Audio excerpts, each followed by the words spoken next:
एक लड़की थी जो कृष्ण जी की अनन्य भक्त थी। बचपन से ही कृष्ण भगवान का भजन करती थी, भक्ति करती थी। भगवान की कृपा से उसका विवाह श्रीधाम वृंदावन में किसी अच्छे घर में हो गया। विवाह होकर लड़की पहली बार वृंदावन आई, पर नई दुल्हन होने की वजह से वह कहीं जा न सकी और मायके चली गई। और वह दिन भी आया जब उसका पति उसे लेने उसके मायके आया। अपने पति के साथ फिर वृंदावन पहुंच गई। पहुंचते पहुंचते उसे शाम हो गई। पति वृंदावन में यमुना किनारे रुक कर कहने लगा, देखो शाम का समय है, मैं यमुना जी में स्नान करके अभी आता हूं।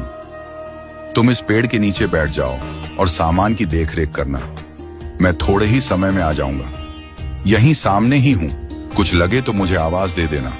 इतना कहकर पति गया और वह लड़की बैठ गई। लड़की वहीं बैठकर मन ही मन विचार करने लगी कि देखो बांके बिहारी जी की कितनी कृपा है। उन्हें मैंने बचपन से भजा और उनकी कृपा से मेरा विवाह भी श्रीधाम वृंदावन में हो गया। मैं इतने वर्षों से ठाकुर जी को मानती हूं, परंतु अब तक उनसे कोई रिश्ता नहीं जोड़ा। फिर सोचती है ठाकुर जी की उम्र क्या होगी, लगभग 16 वर्ष के होंगे और मेरे पति 20 वर्ष के हैं। तो आज से ठाकुर जी मेरे देवर हुए। अब तो ठाकुर जी से नया संबंध जोड़कर लड़की प्रसन्न हुई और मन ही मन ठाकुर जी से कहने लगी, देखो ठाकुर जी, आज से मैं तुम्हारी भाभी और तुम मेरे देवर हो गए। अब वह समय कब आएगा जब तुम मुझे भाभी भाभी कहकर पुकारोगे। इतना सोच ही रही थी कि तभी एक 10 से 15 वर्ष का बालक आया और उस लड़की से बोला, भाभी भाभी। लड़की अचानक अपने भाव से बाहर आई और सोचने लगी कि वृंदावन में मैं तो नई आई हूं, ये भाभी कहकर कौन बुला रहा है। नई थी इसलिए घूंघट उठाकर नहीं देखा कि गांव के किसी बड़े बूढ़े ने देख लिया तो बड़ी बदनामी होगी। अब बालक बार बार कहता पर वो उत्तर नहीं देती।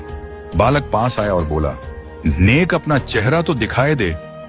ये सुनकर वो और कसकर घूंघट पकड़कर बैठ गई। फिर उस बालक ने जबरदस्ती घूंघट उठाकर देख लिया। थोड़ी देर में उसका पति आ गया। उसने सारी बात अपने पति से कही। पति ने कहा, तुमने मुझे आवाज क्यों नहीं दी। वो बोली, वह तो इतने में भाग ही गया था, बस मैंने उसका चेहरा देखा।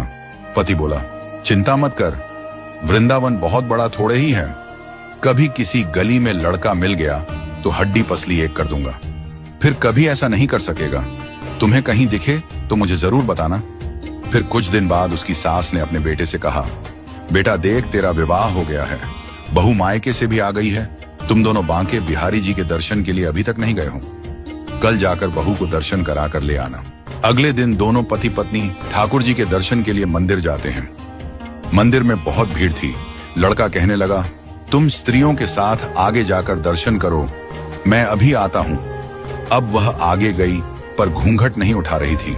उसे डर लग रहा था कि कोई बड़ा बूढ़ा देखेगा तो कहेगा नई बहू घूंघट के बिना घूम रही है। बहुत देर हो गई तो पीछे से पति ने आकर कहा, अरे बावली, बिहारी जी सामने हैं, घूंघट काहे ना खोले। घूंघट नहीं खोलेगी तो दर्शन कैसे करेगी।